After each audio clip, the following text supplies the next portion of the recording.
오늘 에베소서 말씀을 저희가 같이 읽었는데요.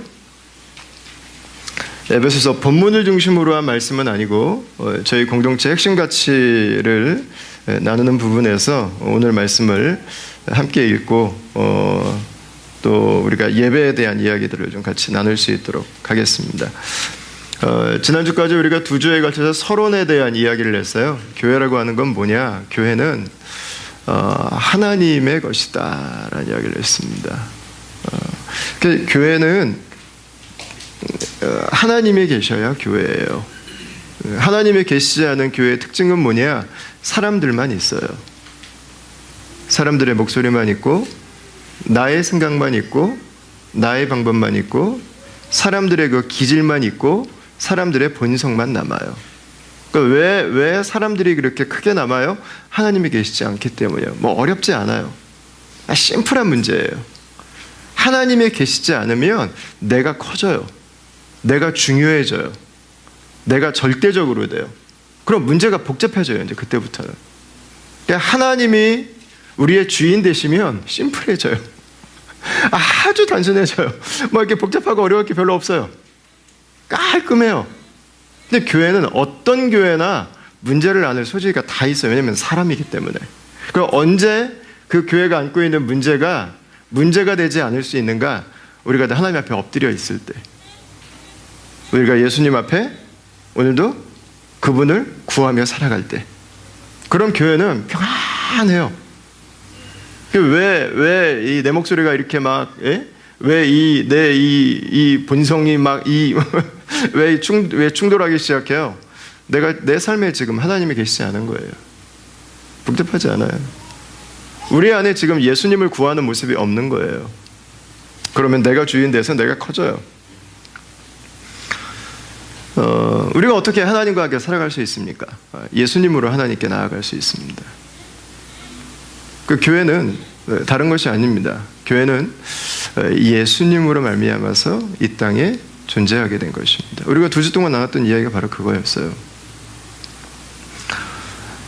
그 교회는 이 세상에 있는 다른 단체나 조직들과는 조금 차원이 다릅니다. 왜냐하면 교회는 하나님의 아들이신 예수님께서 만드신 유일한 공동체이기 때문에 그렇습니다. 그 교회는 이 세상에 있는 것들이 조금 더 이렇게 발전된 모양으로 나타난 것이 아니에요. 없던 것이 갑자기 팍 나타난 거예요. 그 교회는 이 세상에는 없는 공동체예요. 찾아볼 수가 없어요. 왜냐하면 하나님의 아들로부터 시작했기 때문에. 이 말은 바꿔서 말하면은요, 예수님으로 시작하지 않은 것은 교회라고 말하면 안 돼요.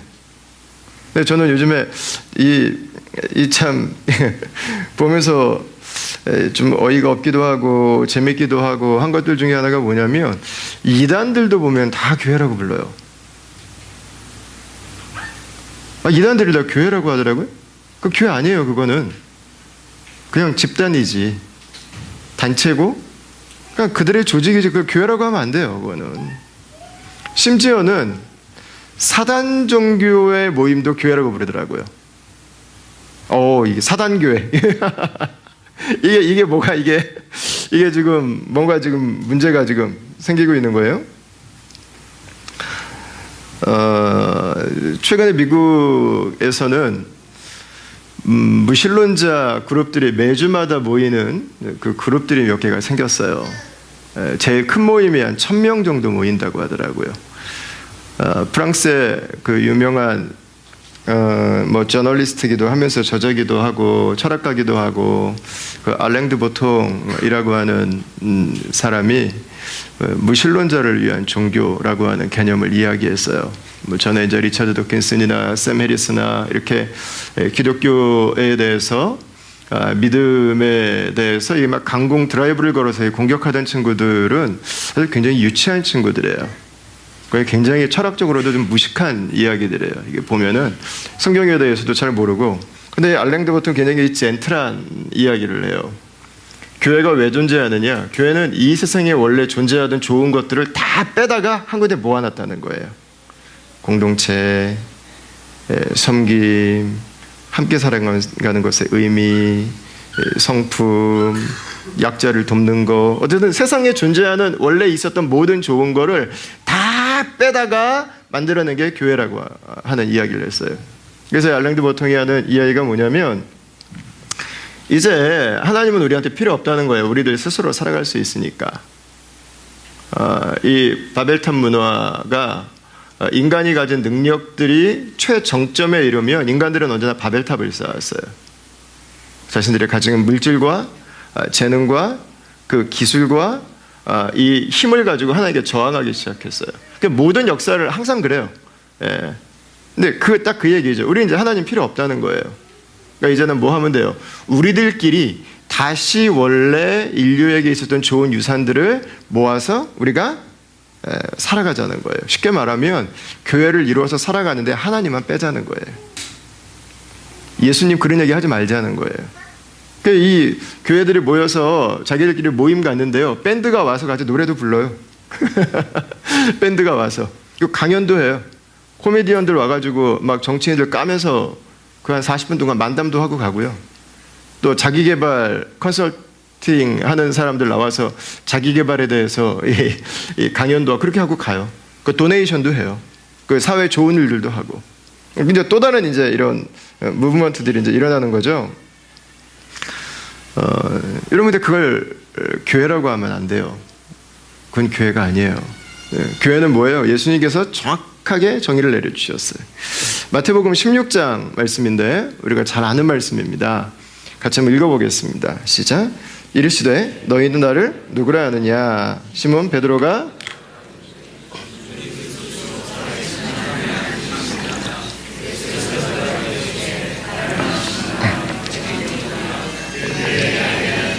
혈육이 아니요 하늘에 계신데 아버지시니라. 또 내가 내게 이르노니 너는 베드로라. 내가 이 반석 위에 내 교회를 세우리니 음부의 권세가 이기지 못하리라. 아멘. 여러분, 예수님은요 교회가 무엇인지에 대해서 고민하지 않으셨어요. 정확하게 말씀하셨어요. 교회는 뭡니까? 예수 그리스도가 누구신지를 알고 그분에 대한 분명한 고백이 있는 사람들, 그게 교회예요. 예. 어떤 고백입니까? 주는 그리스도시요 살아계신 하나님의 아들이라고 하는 바로 이 고백입니다. 우리는 이걸 보통 신앙 고백이라고 이야기를 하죠.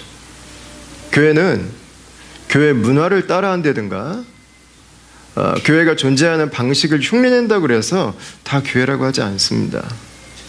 교회는 예수님에 대한 분명한 고백이 있을 때 그걸 교회라고 그래요.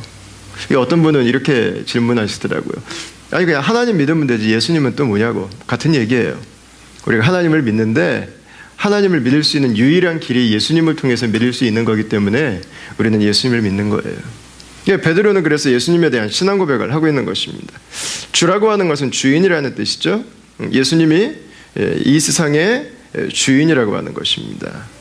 예수님은 그리스도시라고 하는 것입니다. 그리스도는 구원자라는 뜻이죠. 그다음에 예수님은 살아계신 하나님의 아들이라고 하는 겁니다. 이걸 하나로 정리해서 말하면 뭐예요?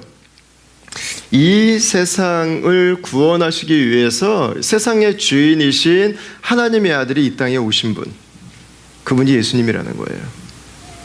그분을 고백할 때 그 사람들이 모일 때 그것을 교회라고 하는 것입니다. 그러니까 다른 거는 교회라고 하면 안 되는 거예요. 그러니까 예수님은 이 세상에 있는 그 어떤 존재와도 비교될 수 없는 분이에요. 비교해서도 안 되는 분이죠. 로마서 11장 36절 말씀을 한번 보세요. 이는 만물이 주에게서 나오고 주로 말미암고 주에게로 돌아감이라. 그에게 영광이 세세에 있을지어다. 이렇게 고백했습니다. 여러분 여기에 보면 주라고 하는 단어가 계속 이야기합니다. 만물이 주에게서 나왔다 그랬어요. 이 주가 베드로가 말한 바로 그 주님입니다. 주는 그리스도시요 살아계신 하나님의 아들이시다라고 하는 바로 그 주님입니다. 주님은 어떤 분이세요? 세상을 창조하신 분. 만물이 주에게서 나왔다. 무슨 얘기예요? 주님에게서부터 세상이 만들어졌다고 하는 것입니다. 이 우주가 만들어졌다고 하는 것입니다. 그래서 여러분 그 예수님을 알면 우리에게 반드시 나오는 행동이었는데 그게 뭐냐면 영광을 그분에게 돌리는 것입니다. 예배하는 거예요. 우리는 그래서 이제 이 지구 안에 땅덩어리 안에 이제 살고 있으니까 그 사실을 종종 망각하게 되는데, 저는 제가 정기 구독하는 잡지 중에 하나가 내셔널 지오그래픽이거든요. 이 잡지에 가끔씩 우주에 대한 스토리들이 이렇게 나올 때가 있어요. 근데 이 우리가 살고 있는 우주가 보면 정말 큰 것 같아요. 우리가 살고 있는 은하계에는 우주에 존재하는 1000억 개의 은하계 중에 하나라고 그래요. 1000개가 아니라 1000억 개. 있어요. 우리 은하는 그 중에 하나.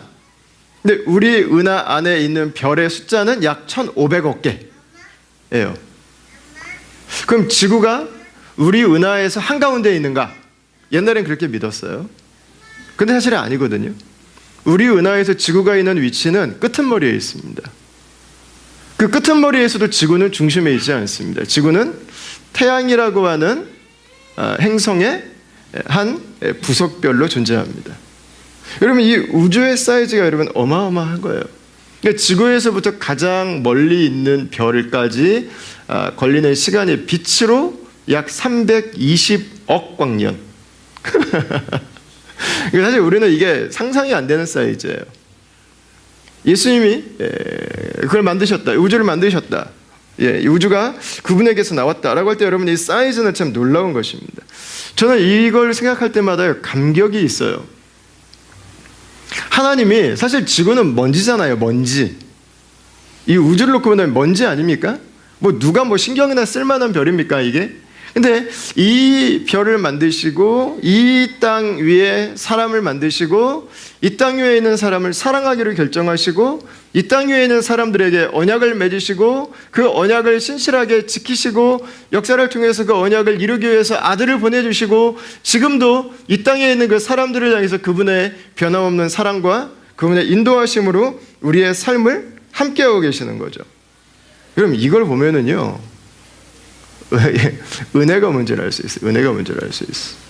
우리가 뭐라고 이 작은 별에 살고 있는 우리를 기억해 주시겠어요? 하루에도 수없이 많은 별들이 만들어지고 소멸해가는 이 드넓은 우주에서 여러분, 뭐라고 이 지구를 하나님께서 인도해 주시냐는 거예요. 한치의 오차가 없이 존재하는 이 우주의 정교한 법칙들 안에서 지구가 우리가 살 수 있는 환경으로 그대로 유지되잖아요. 여러분, 이 주님께서 우리에게 주신 여러분의 은혜가 얼마나 감사해요. 이 지구를 만드신, 이 우주를 운행하시는 바로 그분이 하나님의 아들이시라고요. 기독교의 신앙은 바로 그 예수님을 주와 우리 그리스도와 하나님의 아들로 고백하는 것입니다. 사실 예수님의 창조를 알기 위해서 그렇게 멀리 가볼 필요도 없죠. 우리의 몸을 보면 여러분 우주잖아요. 우주. 우리의 몸. 하나만 문제가 생겨도 이게 정상적인 삶이 안 돼요. 하나만 삐끗해도 생활하기 어려워요. 그럼 우리 몸에 있는 그 모든 기관들이 연합해가지고 완벽한 시스템을 이루고 있잖아요. 이게 얼마나 놀랍습니까? 이 기가 막힌 하나님의 감탄사가 튀어나오게 만들지 않습니까? 어머니의 뱃속에서부터 세포 하나가 하나의 존재가 되는 여러분, 그 과정이 얼마나 놀랍습니까? 감탄이 나오잖아요. 감탄이 나와. 사실 저는 이 세상에 특별한 기적이 나는 필요 없는 것 같아요. 왜냐하면 우리 일상에 살아가는 게 기적이에요. 보면 살아가는 게 기적. 사람도 여러분 다 다르게 생겼잖아요. 보면 강아지도 저는 너무 신기해요. 강아지도 종류가 어떻게 이렇게 많이, 개라고 다 개가 아니에요. 보니까 개미만 해도요, 개미만 5만 가지 종류가 있답니다. 종류가 5만 가지래요. 개미가. 여러분 그런 거 아셨어요? 한 서너 가지 있나 보다 그랬는데 개미만 5만 가지 종류. 여러분 그 하나하나가 완벽한 개체로 시스템을 이루고 사회를 이루고 살아가잖아요. 여러분 우리 간 하나만 문제가 생겨도 여러분 얼마나 심각해요. 심장 하나만 문제가 생겨도 여러분 우리가 얼마나 어려움을 겪습니까? 이 모든 기관이 우리의 브레인에 의해서 완벽하게 컨트롤되면서 우리가 살아가고 있는 거잖아요. 이게 얼마나 기가 막힌 일이에요. 기가 막힌 일.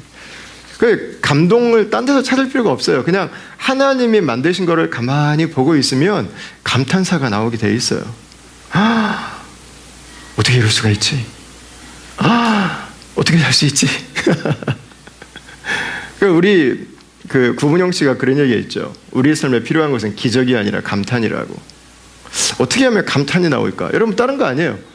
하나님께서 만드신 작품들을 보고 있으면 감탄과 감동은 안 나올 수가 없어요. 안 나올 수가 없어. 멀리 갈 필요가 없어요. 나만 보고 있어도 나오게 돼 있어. 여러분, 뭐 마이크로 세계로 가도 마찬가지잖아요. 그 DNA 하나를 통해서 세포가 날마다 만들어지고 날마다 분열하면서 세포 안에 그 작은 우리 눈에 보이지도 않는 그 하나하나가 자기 기능들을 감당해 가면서, 그러면 이거 얼마나 철두철미한 시스템입니까? 체계입니까? 예? 놀랍도록 하나님이 만드셨잖아요. 근데 세포만 있는 게 아니잖아요. 그 원자로 가고, 뭐 밀입자, 뭐 소립자, 뭐 계속 내려가잖아요. 뭐. 근데 그 하나하나가 이 기가 막힌 원리에 의해서 존재하고 있는 거예요. 대충 그냥 아무렇게나 어떻게 만들어지는 게 아니라 이 세계는 모든 존재에 동일한 원칙들이 적용되면서 우리 눈에 보이지 않는 세계부터 이 우주의 광활함까지 그 하나만 비껴나가도 존재가 와해되거나 우주가 붕괴될 수 있는데, 여러분, 그게 유지돼 가는 거예요. 여러분, 얼마나 놀랍습니까? 얼마나 놀라워. 예. 그래서 오늘 로마서는 여러분 말하고 있는 거예요. 만물이 그에게서 나왔다 이야기해주고 있는 거예요. 여러분, 이것은요, 우리 인생에 대한 굉장히 중요한 답을 하나를 던져줘요. 우리 인생에 대해서 우리가 갖는 가장 큰 질문이 뭡니까? 나는 왜 사나? 내 인생은 어떤 의미가 있나? 여러분, 이 고민 안 던지시는 분은 없어요. 보면은 직장도 한 10년 다니면 이 고민 나오죠. 내가 도대체 뭐하러 일하고 사나? 사업도 몇 년 하면 이 고민 나와요. 결혼해서 애 낳고 몇 년 살다 보면 이 고민 나와요. 내가 지금 뭐하고 있는 건가? 여러분, 그 질문이 계속 나와요. 우리의 삶에는 누구나 가지고 있는 질문이에요. 우리는 도대체 왜 사나? 여러분, 어떤 민족이든 남자든 여자든 어떤 시대든 누구나 던졌던 질문은 도대체 우리는 왜 사냐는 거예요. 우리 왜 사냐? 우리는 왜 이 별의 이 광활한 우주의 한가운데 왜 우리는 존재하고 있느냐는 거예요. 우리는 어디로 와서 어디로 가는가? 여러분, 인생에 대한 질문이 있어요. 오늘 로마서는 그것에 대한 답을 주는 거예요. 당신은 우연히 이 세상에 존재하게 된 것이 아니라고 하는 것입니다. 당신을 만드신 분이 있다는 거예요. 당신을 구원하기 위해서 당신을 기억하고 있는 분이 있다는 거예요. 당신을 영원토록 책임지시는 분이 있다는 거예요. 그분이 예수님이시라고요. 그분이 당신을 구원하기 위해서 이 땅에 오셨다고요. 그분이 예수님이시라고요. 그분 안에서 우리는 물질 세계에서 스트러글하며 살아가는 본성만 가진 동물이 아니라 하나님의 작품인 것을, 하나님의 내 계획이 내 인생 가운데 오늘도 역사하고 있는 그분의 목적이 내 삶 가운데 정확하게 새겨져 있는 그 하나님의 존재라고 하는 것을 여러분 알려주는 것입니다. 그래서 이 말씀은요, 인생에 대한 답이 되는 말씀이에요. 이 말씀은 역사에 대한 답이 되는 말씀이에요. 이 말씀은 우주의 존재에 대한 답이 되는 말씀입니다. 여러분, 예수님을 만난다, 예수님을 고백한다라고 하는 건 무슨 말이에요? 나를 창조하신 분을 알게 된다는 거예요. 나를 만드신 분이 얼마나 크신 분인지를 알게 되는 거예요. 내 인생이 그냥 먹고 살기 위해서 왔다 가는 인생이 아니라는 걸 알기 시작하는 거예요. 일 속에 파묻혀서 죽다 살다 죽는 인생이 아니라고 하는 걸 알게 되는 거예요. 예수님을 만나면 내 인생이 하나님의 계획 안에, 그분의 목적 안에 있다고 하는 것을 발견하게 되는 것이죠. 여러분, 교회는 뭐예요? 교회는 그 예수님이 누구인지를 고백하고 예수님 안에서 내 인생의 목적을 발견한 사람들. 그게 교회예요. 그게 교회. 예수님 안에서 내 삶에 분명한 변화들이 일어나기 시작하죠. 내 인생의 주인이 바뀌죠. 내 인생의 구원자가 바뀌죠. 내 인생의 목적이 바뀌죠. 여러분, 저는 여러분 가운데서 아직 예수님을 모르시는 분이 계시다면 꼭 예수님을 만나시길 바랍니다. 여러분의 인생에서 어느 정도의 시간은 예수님을 알기 위해서 투자하십시오. 그냥 무조건 열심히 30-40년 살아야 내가 왜 살았지 생각하는 허망함은 내 인생 자체를 송두리째 무가치하게 만들어버려요. 내 인생에서 어느 정도 시간을 투자해서 여러분 예수님을 한번 알아보세요. 배워보세요. 그분을 한번 탐구해보세요. 다음 공동체의 첫 번째 핵심 가치는 예배하는 것입니다. 예배. 여러분, 예배의 출발점은 바로 이거예요. 예수님을 만나는 거. 나보다 조금 더 큰 예수님이 아닙니다. 이 우주를 창조하신 분입니다. 이 우주를 그분의 목적을 가지고 운행하시는 분입니다. 그분을 만나면 뭐가 되기 시작해요? 인생이 풀리기 시작해요. 여러분, 예수님을 만나야 진짜 인생이 시작되는 거예요. 예수님을 만나지 않으면 아무리 열심히 살아도 진짜 인생은 맛도 못 보고 가는 거예요. 맛도 못 보고 가는 거. 똑같이 밥 먹고 똑같이 일하고 똑같이 결혼하고 애 낳고 산다고 다 사는 게 아니에요, 여러분. 예수님을 만나야 이 삶이 이해가 돼요. 내 안에 이게 꽉 막혀있던 것들이 풀리기 시작한다고요. 내 삶에 왜 고난이 있는지, 내가 오늘도 왜 밥을 먹어야 되는지, 내가 오늘도 왜 살아야 되는지. 그래서 여러분이 예수님을 만난 사람들은 그분을 예배하지 않을 수 없어요. 그분의 크심에, 그분의 능력에, 지구까지 찾아와 주신, 우리에게까지 신실하신 그분의 사랑에, 그분의 성품에, 그분의 변치 않는 은혜에 예배하지 않을 수가 없어요. 그 다음 교회 첫 번째 이 핵심가치 예배는 내가 예수 그리스도를 만났는가, 내가 예수 그리스도 그분을 나의 분명한 주인으로 고백하고 있는가, 여기서부터 출발하는 거예요.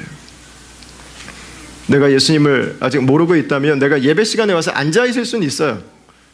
그러나 나는 여전히 그냥 세상을 예배하면서 살아가고 있는 중이에요. 왜냐하면 예수님이 나의 진짜 주인이 아직 아니시기 때문에. 여러분, 예수님을 만나면 내 인생의 주인이 바뀌어요. 내 인생의 구원자가 바뀌어요. 여러분, 내 인생의 구원자가 바뀌는 게 맞습니다. 많은 사람들은 다른 사람들이 나를 구원해 줄 것으로 믿고 살아갑니다. 그게 놀랍더라고요. 내가 이 사람이 내 인생을 구원해 줄 거라고 믿고 살아가요. 그러니까 결혼하면서 이 남자가 내 인생을 구원해 줄 거라고, 이 여자가 내 인생을 구원해 줄 거라고 믿어요. 구원해 줄 수 있어요? 그냥 사랑해 주는 거지 구원은 못 해줘요.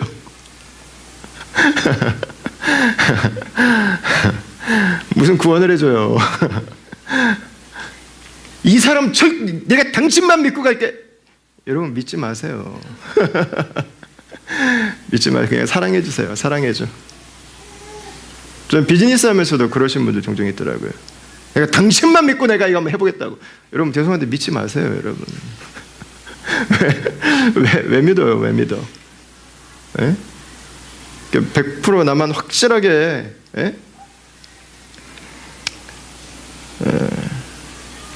어떤 분들은 내 자식이 내 구원자가 되죠. 이 애미의 하늘 풀어다오. 이 애비의 하늘 풀어다오. 나는 공부 지질이 안 했는데 하기 싫어가지고 그냥 맨날 딴짓했는데 너만은 하늘 풀어다오. 여러분, 자식이 어떻게 나를 만족시켜줘요? 그 아이는 그 아이 인생이 있어요, 여러분. 그 아이 인생 살게 하세요. 또 이게 재밌는 게 이번에 우리 한국 형제가 쇼팽 나가서 콩쿠르에서 1등 했잖아요. 요즘 정말 자랑스럽더라고요. 대단한 친구들이죠. 근데 음악은 재능이 있어야 되잖아요. 그죠? 뭐 저 같은 사람이 뭐 한다고 해도 되겠어요. 우리 지환 형제 같이 이렇게 좀 울림통도 있고 이게 좀 뭐가 있어야 되지. 여러분, 공부도 예, 다 1등 할 수 없어요. 그리고 조사해 보니까 인생을 살아가면서 성공의 요인 중에 지성은 많이 잡아야 20%예요. 20%. 인생은요, 관계력하고 조절력이에요. 관계력하고 조절력. 너무 애들 잡으면서 키우지 마세요. 믿음 안에서 관계를 건강하게 만들어주고 내 힘을 조절할 수 있는 능력을 좀 키워주세요. 하기 싫을 때도 할 수 있는, 하고 싶을 때도 참을 수 있는 조절력하고 관계력이에요. 보면 성공은 거기서 와요. 예. 그러니까 여러분, 자녀가 우리의 구원자가 될 수 없어요. 어떤 이념이 우리의 구원을 해줄 수 없어요. 우리를. 세상에 나온 철학들 중에서 여러분, 인류 역사에 지대한 공헌을 한 게 뭐가 있습니까? 여러분, 뭐 아는 거 있으세요? 성경에서 나온 거 빼고 뭐 있어요? 뭐. 여러분, 어떤 철학이 인류를 구원할 수 있어요? 어떤 정치인이 인류를 구원해 왔어요? 지금까지 다 한계가 있어요. 다 부분적으로 기여하면서 살아가는 것입니다. 여러분, 우리의 예수님을 만난다고 하는 것은 구원자가 바뀌는 거예요. 이제는 내 본능만 따라서 살아가기로 결정하지 않는 거죠. 내가 원하는 대로만 살아가기로 결정하지 않는 거죠. 예수님께서 나에게 주시는 지혜를 구하며 살아가는 거죠. 내 삶을 향한 하나님의 그 계획을 찾으면서 살아가는 거죠. 그리고 예수님을 만난 사람들에게 한 가지 일어나는 변화가 뭡니까? 하나님의 말씀을 가지고 살아가는 거예요. 지난주에 저 생명의 삶 하면서 그 한 형제가 예수님을 얼마 전에 영접했어요. 그래서 제가 물어봤어요. 예수님 영접하고 나서 뭐가 달라졌냐고. 그런데 그 형제가 대답을 이렇게 하더라고요. 살아가다가 예전에는 그냥 살았는데 살다가 이제는 말씀이 생각이 난대요. 그럼 내가 무엇인가를 결정해야 될 때 말씀을 가지고 한 번 더 고민을 해본대요. 해야 될지 말아야 될지에 대해서. 그럼 변화가 일어나는 거죠. 그죠? 내 생각, 사람들이 살아가는 보편적인 모습들을 그냥 무작정 따라가지 않는 거죠. 이제는 어떻게 하는 것이 가장 하나님께서 기뻐하는 것인가, 그것이 나에게 가장 큰 축복이 되는 것을 이제 알기 때문에 이렇게 살아가는 거죠. 그리스도인이 되는 것은 완벽해지는 것은 아닙니다. 그러나 하나님의 계획이 완벽한 것이라고 하는 걸 안다면, 내 삶의 매일의 순간에 그분이 완벽하시다면 그분의 뜻을 구하고 그분의 뜻에 내 삶을 맞춰가기 위한 노력은 있는 건 당연한 거죠. 그러니까 하나님 우리에게 완벽해지라고 요구하신 적이 없어요. 완전함은 선물로 주시는 거예요. 완전한 의는. 다만 그분의 의가 완전하다면 내 삶에서 그분이 나에게 말씀하시는 것이 정말 완전한 것이라고 하는 것에 대해서 증거는 드러나게 돼 있죠. 내가 완전하다고 믿는다면 말이죠. 그래서 우리는 예수님을 조금씩 닮아가게 되는 거예요. 내 삶에서 예수님이 조금씩 튀어나오게 되는 거예요. 예. 그 에베소서 오늘 우리가 읽은 말씀 한번 보세요. 1장 22절 23절입니다. 자, 우리 같이 한번 읽어보겠습니다. 시작. 또 만물을 그의 발 아래 복종하게 하시고 그를 만물 위에 교회의 머리로 삼으셨느니라. 교회는 그의 몸이니 만물 안에서 만물을 충만하게 하시는 이의 충만이니라. 아멘. 여러분, 교회를 뭐라고 말을 했어요? 교회는 예수님의 몸이다, 이렇게 이야기했습니다. 예수님은 교회의 머리시다, 이렇게 이야기를 했습니다. 이번 주에 한 형제님께서 사람들이 교회를 다니는데 사람들을 보지 말고 하나님만 보고 믿으라는 이야기를 하는데 그거에 대한 질문을 하셨어요. 여러분 어떻습니까? 교회 다니는데 사람들 안 보고 하나님만 보고 믿습니까? 그래요? 그게 되세요? 그럴 수 있어요? 네. 이미 믿음을 가진 사람들은 그 말이 뭔지 이해하실 거예요. 아마 이미 믿음을 가진 분들은.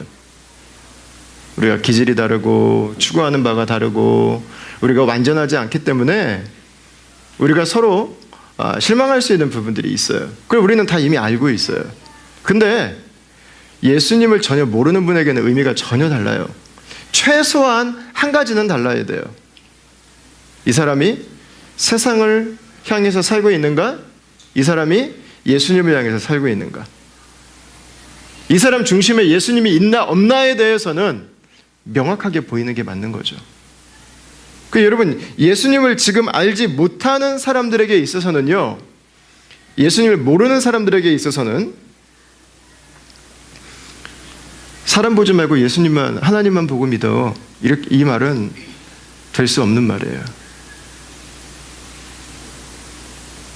그 교회가 예수님을 향한 신뢰가 없이 예수님의 말씀을 순종하지 않고 예수님의 뜻을 구하지 않고 그분에게 엎드리지 않고 그냥 내 맘대로 살아간다면 그 말이 나올지 모르겠어요. 내 삶과 예수님은 무관하다면. 그러나 우리가 예수님 안에 살아가고 있고 그분의 말씀으로 살기 원하고 오늘도 그분과 함께 살아가길 원한다면 여러분, 사람들은 예수님의 몸인 교회를 통해서 예수님을 발견하는 것은 당연한 것입니다.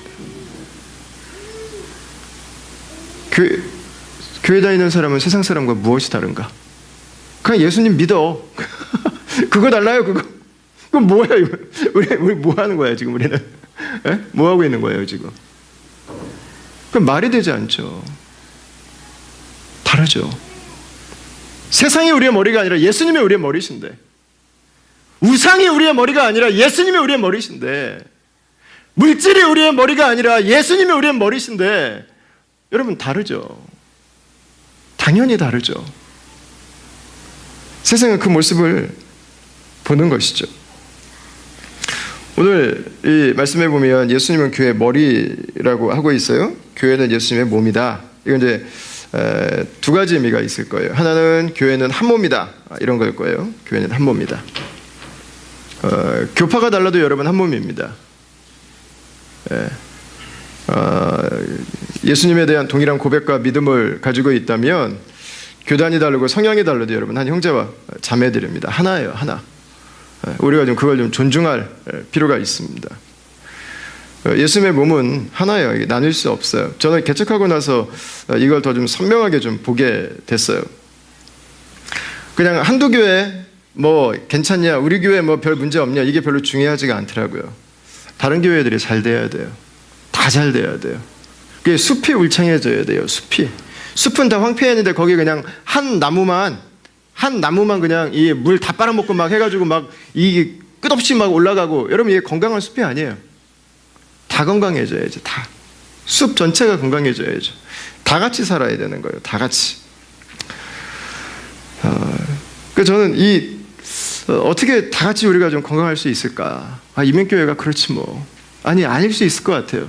우리가 조금씩만 돕는다면 얼마든지 건강할 수 있어요. 얼마든지. 여러분 사역 신청서 보시면 내년에 그 다음 목회자 세미나 그 신청하는 게 있어요. 아마 저희 공동체가 전체가 다 참여할 건데요. 목사님들은 20가정 정도를 전도사님들하고 목사님들 20가정 정도를 호주하고 뉴질랜드에서 좀 초청을 하고 싶어요. 할 수 있으면 홈스테이를 좀 하고 싶어요. 여러분들 집에서 직접 좀 머물면서 같이 밤에는 좀 여러분들하고 좀 이야기도 좀 나누고, 다음 교회 이야기를 좀 여러분들이 좀 전해주시고, 김 목사 흉도 좀 보시고, 제발 이런 목사는 좀 되지 마시라고. 그래서 같이 우리가 그동안 경험했던 은혜를 좀 나누고 싶어요. 정말 어려운 분들이 있으면 우리가 비행기표도 좀 그분 좀 지원해드려서, 세미나 맨날 오시는 분들 말고 정말 도움이 필요한 분들이 있으시면 좀 섬겨드리면 좋겠어. 아유, 이민교회 그렇지 뭐, 내 뭐 저런 거지 뭐. 여러분 그 교회에 대한 다친 마음, 단절, 그 절망감들은요, 주님의 교회가 하나로 숲을 이뤄가는데 아무 도움이 되지 않아요. 그러나 우리가 섬길 수 있다면, 우리가 그 교회들이 일어날 수 있도록 도울 수 있다면, 여러분 그 교회는 최소한 소망이 있어요. 그 교회는 최소한 변화를 기대할 수 있어요. 저는 지난주에 한 교회 이야기를 들으면서 너무 마음이 아팠어요. 밥을 못 먹었어요.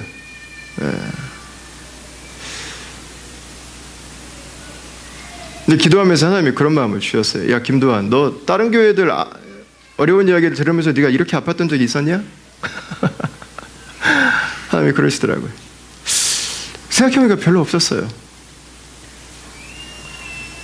다른 교회들이 어렵다고 하는 이야기를 들으면서 밥을 못 먹을 정도로 내가 어려웠던 적이 없는 것 같아요. 한편으로 너무 감사했어요. 주님의 마음은 얼마나 아프실까? 주님의 마음은 얼마나 찢어지실까? 여러분, 내가 다니는 교회가 다닐만하다고 안심할 수 있는 문제가 아니에요. 다 같이 건강할 수 있도록 해야 돼요. 모든 교회가 주님의 교회이기 때문에, 모든 교회가 주님의 몸이기 때문에, 여러분, 그 교회들을 위해서 우리가 기도할 수 있어야 되고, 그 교회들을 위해서 우리가 축복할 수 있어야 되고, 그 교회들을 위해서 섬길 수 있어야 되는 것이죠.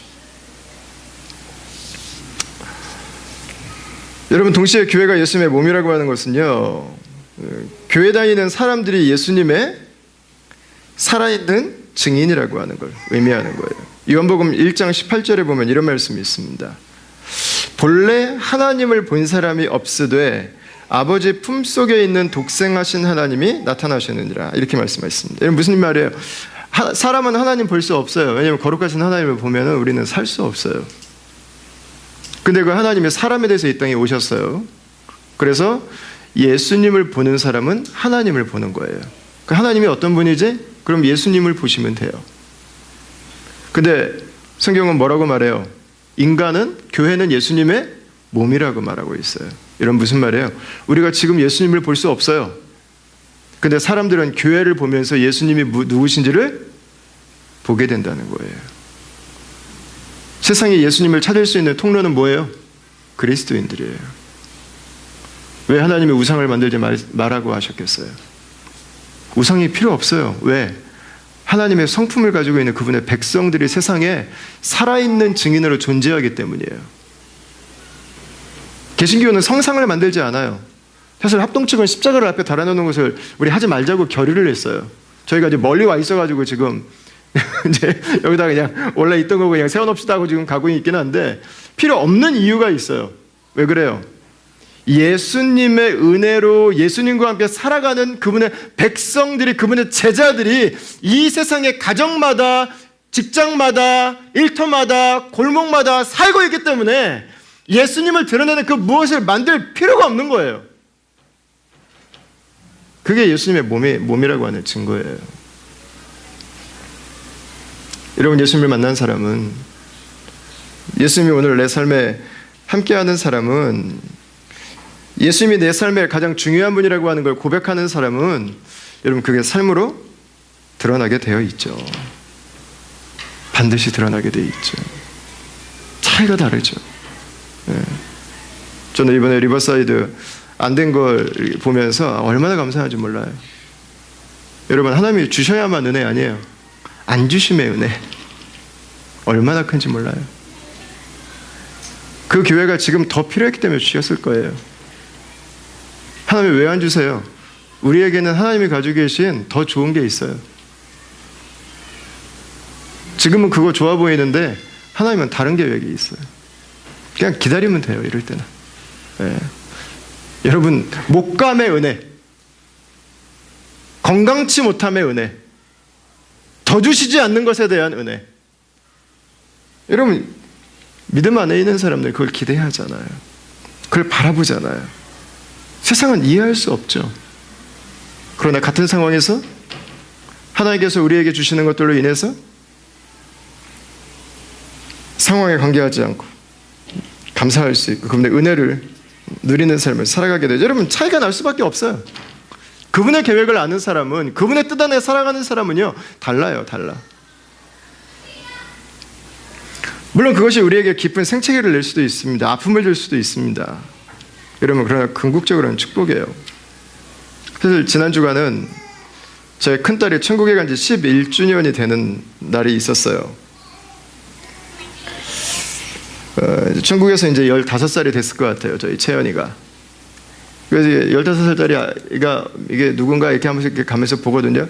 채연이가 저 정도 컸겠다, 천국에서. 그 생각을 한 번씩 하는데, 저 아내가 힘든 그 상실의 시간들을 보냈습니다. 아픈 슬픔의 시간들을 보냈어요. 저희 기호가 그때 2살이었어요. 근데 저하고 아내는 슬픔을 표현할 수 있는데 저희 기호는 2살 때라 맨날 같이 놀던 누나가 없어졌지만 그걸 표현할 수 있는 표현 능력조차도 없던 나이였어요.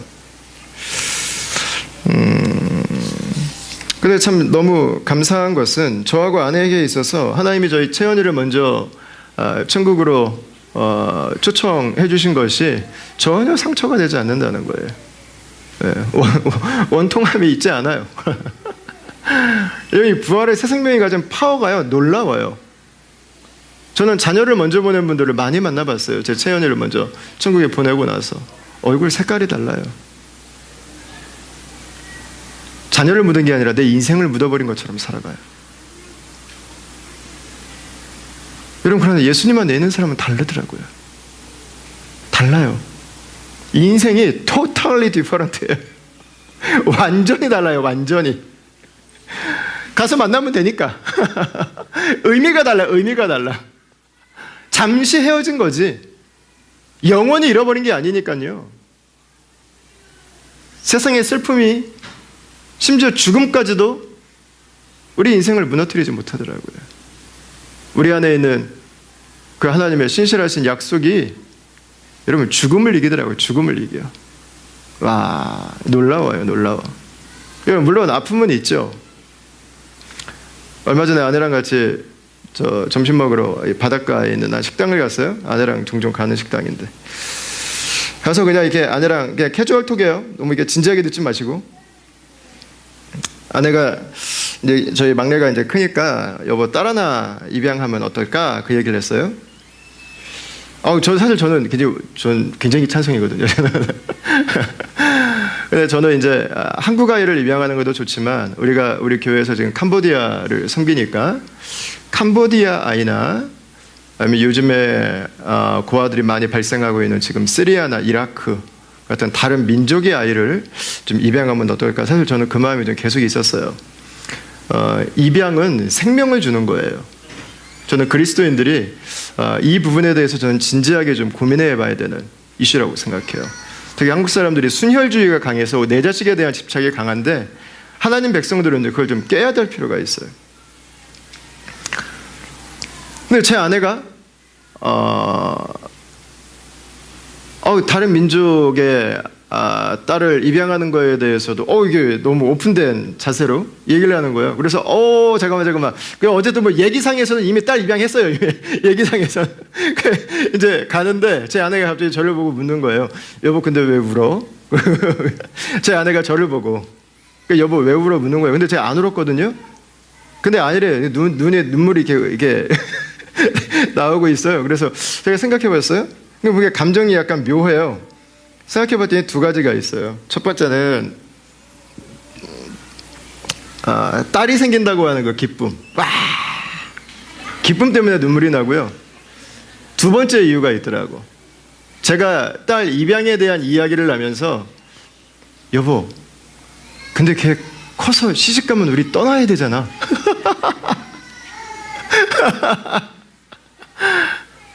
여러분 아시겠어요? 딸이 떠나는 것에 대한 상처는 아직 남아있더라고요, 저한테.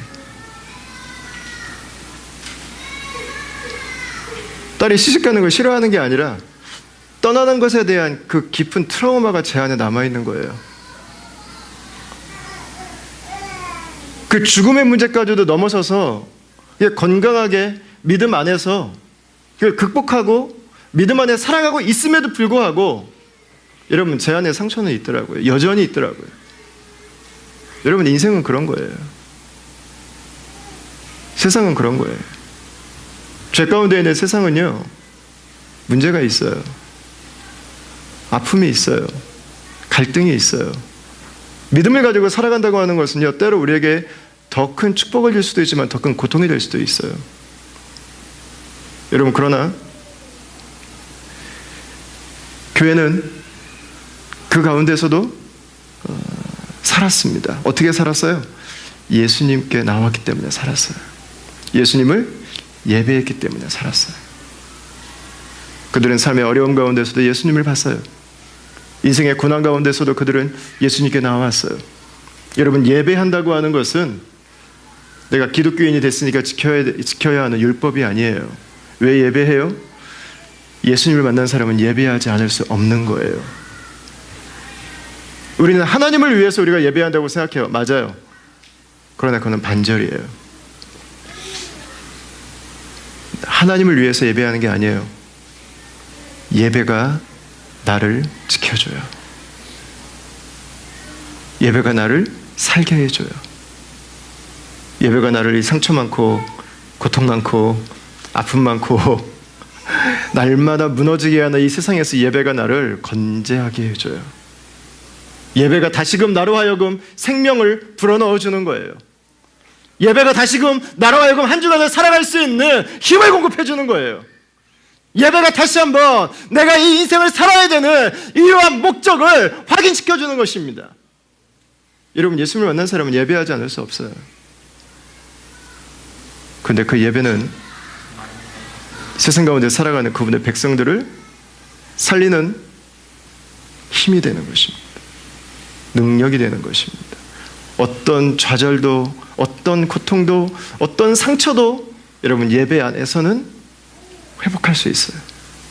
여러분, 저는 우리가 예배 공동체로 살아가면서 특별히 이민자로 여러분 예배를 소중하게 여길 수 있길 바랍니다.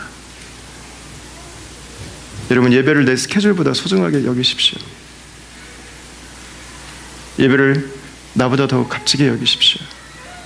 왜냐하면 예수님은 나보다 더 소중한 분이시기 때문에 그렇습니다. 여러분, 일평생 우리가 살아가며 그분을 예배할 때 주로 말미암아서 진짜 인생을 살아가는, 세상에 눌리지 않고 패배하지 않고 예수로 일어서서 그분의 영광을 드러내는 그분의 백성들이 될 수 있기를 주의 이름으로 축원합니다. 자, 우리 이 시간에 눈을 들어 주를 보라, 주의 영광을 보라, 찬양 같이 한번 합시다. 우리가 만난 그 예수님의 이름을 높여드리면서 같이 한번 찬양합시다.